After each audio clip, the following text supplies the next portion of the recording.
ಪ್ರತಿ ವರ್ಷ ವರಮಹಾಲಕ್ಷ್ಮಿ ಹಬ್ಬ ಬಂದಾಗ ಮನೆಯಲ್ಲೊಂದು ವಿಶೇಷ ವಾತಾವರಣ ಇರುತ್ತದೆ.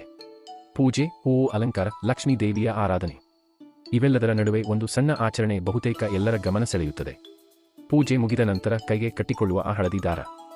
ಆದರೆ ಆ ದಾರವನ್ನು ಯಾಕೆ ಕಟ್ಟಿಕೊಳ್ಳುತ್ತಾರೆ?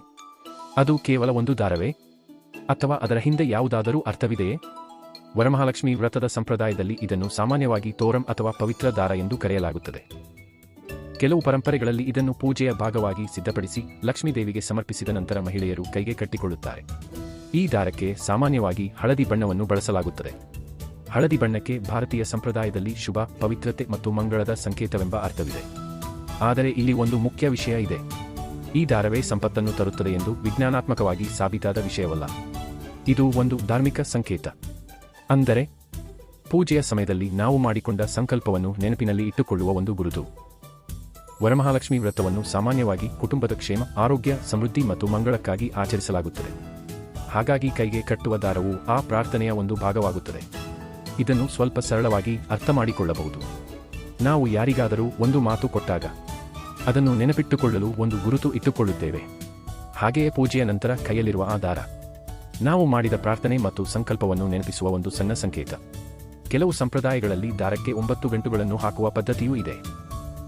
ಈ 9 ಗಂಟುಗಳನ್ನು ವ್ರತದ ವಿವಿಧ ಸಂಕಲ್ಪಗಳು ಅಥವಾ ದೇವಿಯ ಶಕ್ತಿಗಳೊಂದಿಗೆ ಸಂಬಂಧಿಸಿ ವಿವರಿಸುವ ಪರಂಪರೆಗಳಿವೆ. ಆದರೆ ಎಲ್ಲ ಕಡೆ ಒಂದೇ ರೀತಿಯ ಆಚರಣೆ ಇರುವುದಿಲ್ಲ.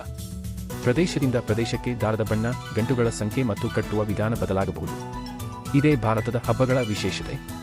ಒಂದೇ ದೇವಿ, ಒಂದೇ ವ್ರತ, ಆದರೆ ಆಚರಣೆಯ ವಿಧಾನ ಮಾತ್ರ ಊರು ಬದಲಾದಂತೆ ಸ್ವಲ್ಪ ಬದಲಾಗುತ್ತದೆ. ಹಾಗಾದರೆ ಆ ದಾರಕ್ಕೆ ನಿಜವಾದ ಮಹತ್ವ ಏನು? ಬಹುಶಃ ಅದರ ಬೆಲೆ ದಾರದಲ್ಲಿಲ್ಲ, ಅದರ ಅರ್ಥದಲ್ಲಿದೆ. ಒಂದು ಸಣ್ಣ ದಾರವನ್ನು ಕೈಗೆ ಕಟ್ಟಿಕೊಂಡು, ನನ್ನ ಕುಟುಂಬ ಚೆನ್ನಾಗಿರಲಿ, ನಮ್ಮ ಮನೆಯಲ್ಲಿ ಸಂತೋಷ ಇರಲಿ, ನಮಗೆ ಆರೋಗ್ಯ ಮತ್ತು ನೆಮ್ಮದಿ ಸಿಗಲಿ ಎಂದು ಮನಸ್ಸಿನಲ್ಲಿ ಪ್ರಾರ್ಥಿಸುವುದು, ಇದೇ ಆ ಸಂಪ್ರದಾಯದ ಮಾನವೀಯ ಭಾಗ. ಆದ್ದರಿಂದ ಮುಂದಿನ ಬಾರಿ ವರಮಹಾಲಕ್ಷ್ಮಿ ಪೂಜೆಯ ನಂತರ ನಿಮ್ಮ ಕೈಯಲ್ಲಿರುವ ಆ ಹಳದಿ ದಾರವನ್ನು ನೋಡಿದಾಗ ಅದನ್ನು ಕೇವಲ ದಾರ ಎಂದು ನೋಡಬೇಡಿ. ಅದು ಒಂದು ಸಂಪ್ರದಾಯದ ಗುರುತು, ಒಂದು ಪ್ರಾರ್ಥನೆಯ ನೆನಪು, ಮತ್ತು ಮುಖ್ಯವಾಗಿ ನಮ್ಮ ಕುಟುಂಬದ ಒಳ್ಳೆಯದಿಗಾಗಿ ನಾವು ಮಾಡಿದ ಒಂದು ಸಣ್ಣ ಸಂಕಲ್ಪದ ಸಂಕೇತ.